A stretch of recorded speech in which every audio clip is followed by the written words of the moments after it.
What's going on, guys? Flapjack here with a quick and dirty for you.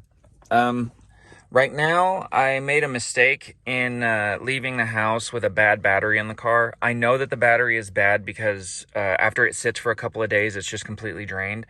I should have swapped it out, but I didn't. And this is the dilemma I put myself in. I was sitting here listening to the radio for about 20 minutes, and now it's completely dead.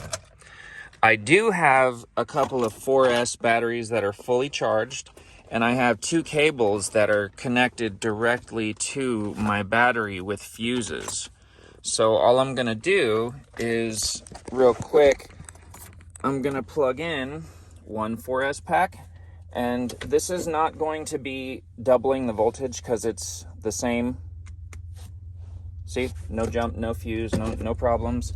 Two 4S packs plugged directly into the car, and we're gonna give it a quick jump and see what happens. We got power. One 4S pack may not be enough, but two, as long as they're plugged in separately.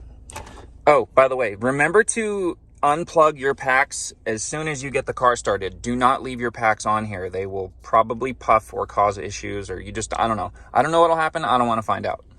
All right, you guys, that's a quick and dirty for you.